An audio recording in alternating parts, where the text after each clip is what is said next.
Welcome back to Digi Welcome Bros. back. Oh my god! Scoops The Magoo! fighting dragon. All right, so this fight has the most obnoxious cameras. Yes, especially when you're on 2-player and you can't see anything. Of fucking time. Oh, this is the worst. I can't forgot even how tell. bad this Like looks. I can't even see the numbers I'm doing. Like how much damage I'm doing. Oh, this is gonna take forever Oh, too. I want to throw up. All right, we should have the map on. That makes things easier. Yeah. Oh. What's up? We're playing a game where we're trying to ignore a 3D environment to play as 2D triangles. Yes. We are deliberately... That's a very good way of putting it. We are deliberately hiding the three-dimensional environment so that we can see a 2D plane. Oh, Jesus, I got stepped Get the on. face. Oh, I can't move. Get him in the His face. Right, he's weaker in his face. Yes. You have to hit his feet until Am he I falls hitting down. him? and then I you hit him in can't the face. fucking tell. I have no idea. You can't see the numbers. If you can't see the numbers, you have no idea how much damage you're doing. There we go. Yeah, we're hitting him. This fight No, I died in one hit. See if you have any moon atomizers. Dude, come on. We're not going to beat him.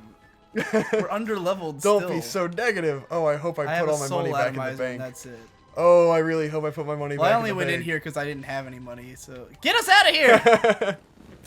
Let's rerun Force 1 and 2 so we can gonna grind have and to beat the dragon. This is why I didn't want to... You guys asked for this. Well, I don't think it's... Like, I don't know. It doesn't bother me that much. I mean, it'll be a matter of the people watching it who have no idea what's going on, and when we watch it back But or it's something... not like we're... Like, because it's not... Okay, with GameCube chats... Now, I will admit it hasn't been a lot of time, Right. so it's not a big deal. With It's like 4 GameCube episodes. chats, it was really obnoxious because we thank were God. skipping anything that wasn't what I deemed to be content. Yes. So you couldn't really tell what the fuck we were doing anyways. And Which we is just impressive kind of... that we can rant on Digibro so well when in GameCube chats there would just We be long couldn't. silences and we couldn't do well, anything. We didn't really know what we were doing back Yes. then. Like, but now we've had lots and lots of practice. Practice. But Practice makes perfect. You know, I think we assumed it would be really annoying to watch us run through the same areas again. Yes. But I don't think it's that bad. And most Okay. people just listen to this show anyways. Yeah. You know. Now, some people watch it because they'll make comments like, Right. "I was so annoyed by Victor dying on the boss," and I'll be like, "Oh, well, thanks for watching the video." I mean, like, for most of the last stretch of Twilight Princess, you could not have called this a Let's Play. This was just a fucking podcast, you know? True. Like, Where we happen to play a game. yeah, it's a podcast where there's a game. It's funny running because the like background. in my head it's that's what this is, like it's what it's always been, and then I keep forgetting that there's at some point in time when we start a game that we talk about the game. Yeah, because I mean with Twilight Princess we went on for like 30 hours, so it's like of course I forgot that we ever talked about anything besides our life. Twilight Princess playthrough went on long enough that I forgot what every other Digibros was like. Exactly, I'm by just the like end this of is it. what it is. Oh yeah, we have right? to restart. It's just a podcast. Okay. So yeah, You'd be like, oh, I like it when you analyze the game you're playing. What is that? Yeah. What? Well, we did a lot throughout Dark Souls Yeah. because Dark Souls had so much to talk about, and that segues beautifully into what is my other topic I had written down. Unless you have did you prepare any topics? Didn't you have something you wanted I to might talk have about? had one, but you can keep going because we're having a good time. All right.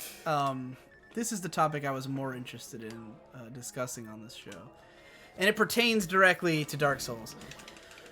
I have a question, Victor. Do you think that you have to play your favorite game?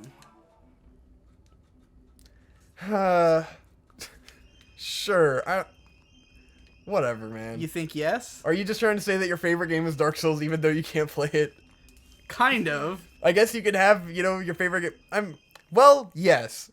I will say that because of, I know, like, Hope mostly doesn't play games. She watches Let's Plays of games because she sucks at games. Right. And so her favorite game is probably a game that she's never played.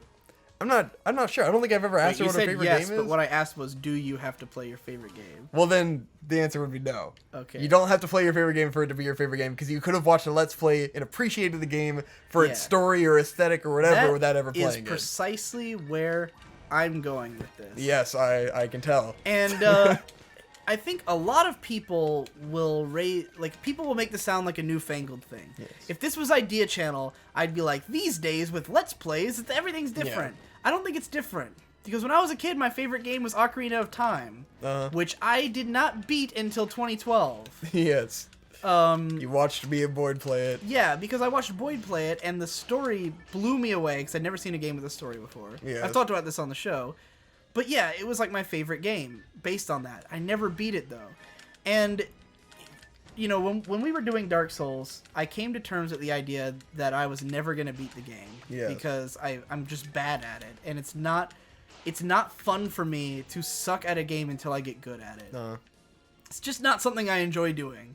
I understand that if I played it enough, I'd probably get good, but to me, video games are all about, like, instant gratification. It's all about just satisfaction of I pressed A and a thing happened, and I feel good now, you know? We went over this a couple weeks ago when I tried to play Undertale, and I didn't really get into it because I don't really like the controls, and I don't find it, like, satisfying to play. And then I bought Kirby Mass Attack and was immediately in love with it because it's just like pure fun. Everything I do feels amazing.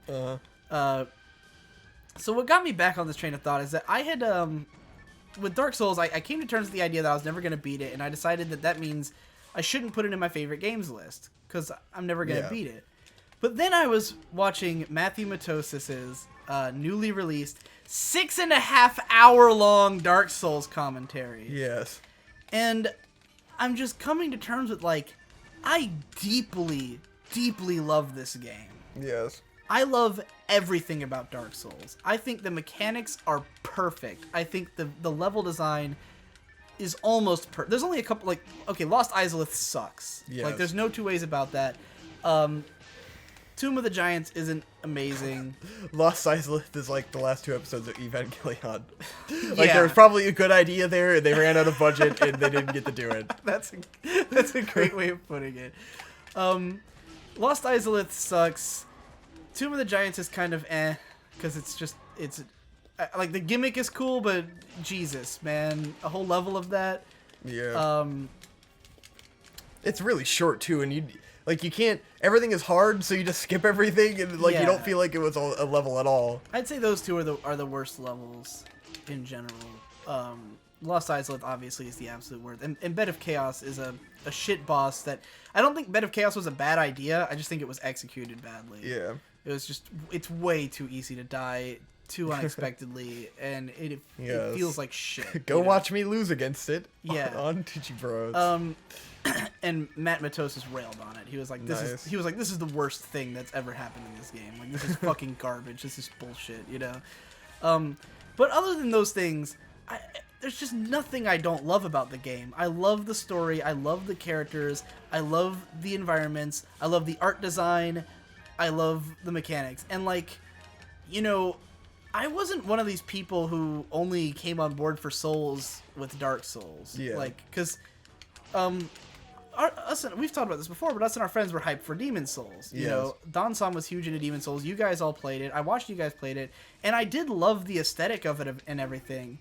But, like, Dark Souls kind of fixes everything I didn't like about that game. Yeah. You know, I like the open world a lot more than I like the more arcadey feeling going to different places. Even if there was more variety in Demon Souls. Like, sure, some of those levels look incredible, and nothing in Dark Souls looks as cool. But Dark Souls as a whole is just such an engrossing world, you know, with such a cool storyline behind it, and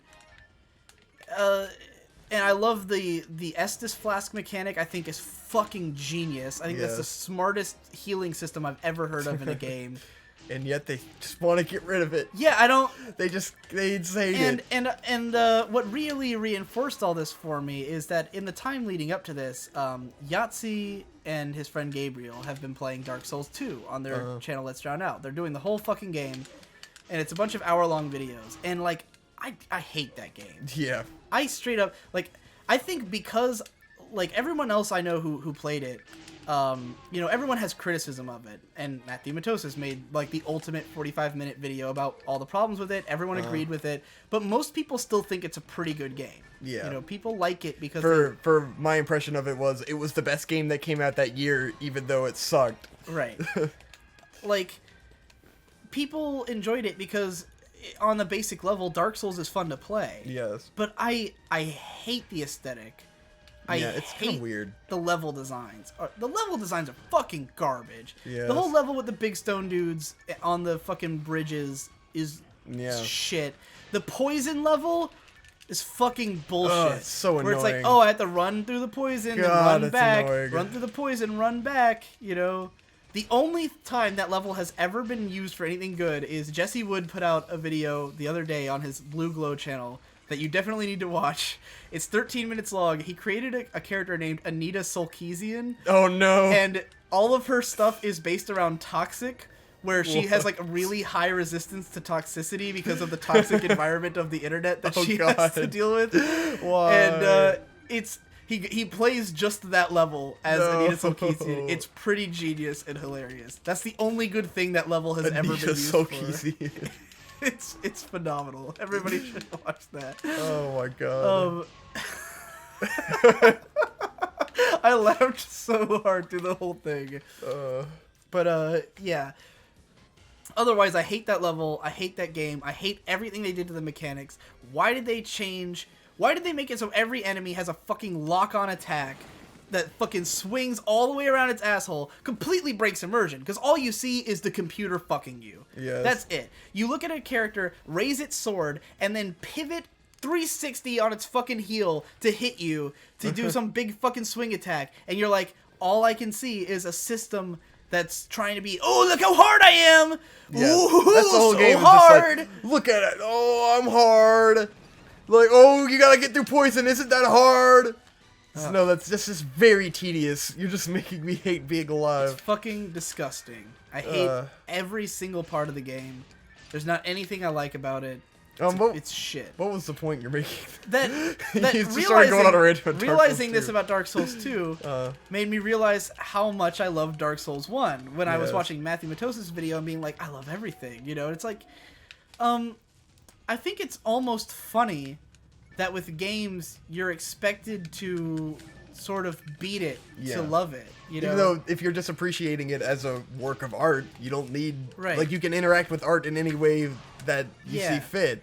And you know, it comes back to like I think most people would say if you were gonna review an anime, you should finish the anime, right? Yeah. People would probably declare that like it's a rule.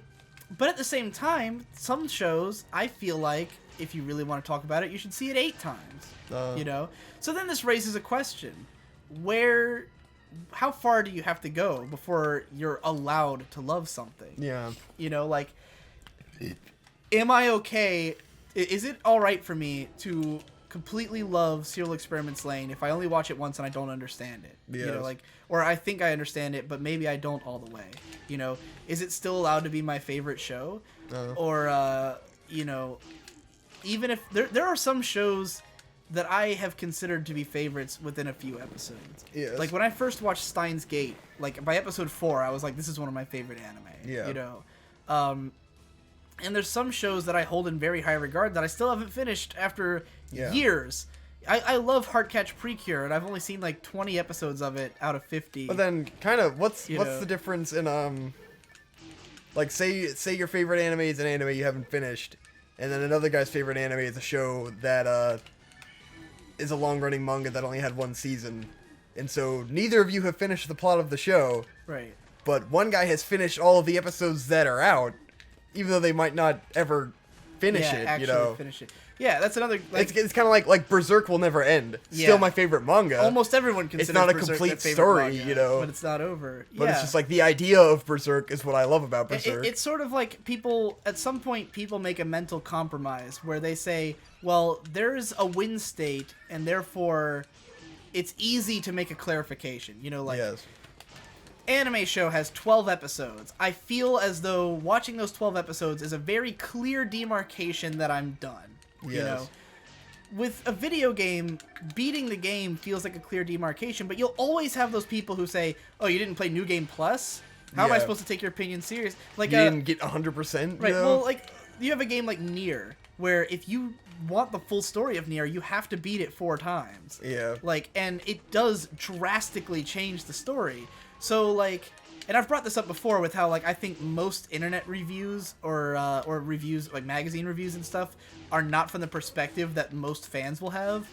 Like, most most reviewers play a game at like a review station, probably don't even finish it, and it's not a way that anyone else is going to play the game. Yeah, So who's like the Metal review Gear helpful Solid 5. for? It's the Right. the biggest one. Who is a 10 out of 10 review of Metal Gear Solid 5 going to help when most people are not going to find it to be a 10 out of 10 game? Yes. Because most people are going to go, why the fuck is this 100 hours? Why the fuck doesn't this have a story? This isn't as good as the other Metal Gear Solid games, you know? So who is the review helpful for? And like, but you know, on the flip side of the coin, is it invalid to think of a game as a 10 out of 10 if you didn't beat it, you know? Yeah. Or even if you don't play it at all. If you just, like, I appreciate Dark Souls just by watching it more than I appreciate playing most games. You know, even games that I really love playing, I don't appreciate as much as I appreciate the aesthetic experience of Dark Souls just by watching someone else talk about it, you know? Dark Souls has brought me more joy than most games that I love have brought me. You know, it's very appropriate that we're on this topic because the Phantasy Star series has always been my favorite games. I've never gotten to the level cap in any of them. I've only ever gotten like a fourth of the way there in any of them. So like I've never gotten to the highlight of the game, but I still love it. When people, I think the problem is that people like stuff to be very clean. Very clean. Very clean. People like stuff to be very clean, right? And most people try to think of stuff in terms of like, well, you know, I review it when it's over. But then again, there's so much stuff you can't do that for, you know? Yeah. There's so many games that aren't over. You can't finish an MMORPG. You can't finish a you know, like some games you won't finish because it takes 1,000 hours, you know? Do I have to get everything in Skyrim before my opinion's valid of Skyrim, you know? And with anime, again, like you said, Berserk, it's never going to finish publishing. He will die before he finishes the story. It won't fucking ever end. So, you know, is it okay for it to be your favorite manga? Yeah, it's a fascinating topic, and I think so many people just want to make things easier for them to think about and to mentally compartmentalize rather than just having it be freewheeling. It's your favorite because you fucking feel like it's your favorite, you know? Talk about it at the point where you feel like it's fun to talk about. You know, I don't try to talk too much about shows I don't finish because of the fact that people will give me shit about it, but I'm taking more of a stance of talking about it now. Or like when I did my video about all the anime I dropped last season, like I did it because people were asking me like, why did you drop all these shows? And you know, I clarify at the start, like I don't want to pretend like this opinion reflects the entire series. Yeah. But I have like it. I have formed thoughts about it from what I've seen, and you know, I don't think those thoughts are invalidated by the fact that I didn't finish it. Yes. I don't have to like everything in the world. Yeah. Well, and I don't have to finish things I don't like to not like them, you know? Yeah. I think a lot of people take the perspective of, if you didn't finish it, how can you know if you like it? You know? Yeah. And for me, it's like, they'd have to make some drastic fucking changes for me to like it, you know? Then you can bring that up with anything. It's like, well, you should go watch the first episode of Days of Our Lives and watch the whole thing, because you won't know if you like it until you finish it. Exactly. It could be really good. Just go waste half of your entire time fucking watching everything in the world. That's what gets me. Like, every time someone says something like that, I'm like, so what do you expect like me to everything? do? Like, you just finish everything you start? Because I've never in my life been in a position where I have seen everything I expect to like. It's never happened. And it never will happen. There will always be something that I expect to like that I haven't seen yet. And that, to me, is all the justification in the world I need to drop everything I don't like. Because why would I spend time watching something I don't think I'll like when there's something I do think I'll like right over there? Yeah. You know? And if the day came when I legitimately ran out of stuff that I like, or that I think I'll like to watch, I would consider watching all the things I've dropped. And even then, I could easily rewatch a lot of the stuff I like and probably get more out of it, you know? Because I'm a big proponent of the idea that anything good is rewatchable, you know? If it stops being rewatchable, it stops being good. If you watch something again and you don't like it as much as the first time, then it's not good anymore, you know? Or not as good anymore. So, yeah, I think good things have to hold up. And, yeah, I think we've made our point. We're kind of going on to different points now. But, I think yeah, we get it. I got to the bottom of it. So I might have to edit my Ultimate 9-ball to have Dark Souls in it again. You should, yeah. Because I can't get in there. I can't live with the idea that it's not one of my favorite games. Yeah. And it's I think part of what makes it weird for me with Dark Souls is that there's not any other games I necessarily feel that way about. Like there's other games I expect to like that, but there's no other one game that I'm like, this is one of my favorite things ever, even though I've never played it to completion, you know. And in fairness, I've played a lot of Dark Souls. Yeah. You know, I've probably put a good 10 plus hours into it. 10 hours. That's more than I play at most games. I guess. Like, overwhelmingly so. It's more than I play of almost any game. Most of the games I actually beat are less than 10 hours long. Wow. So, yeah, I don't know. I think it's pretty fair for me to consider Dark Souls a favorite game, even though I don't like playing it. Yep. There's other reasons to like it. Yeah, Next time on Digi Bros, different topic. topic. We don't talk about Dark Souls. No.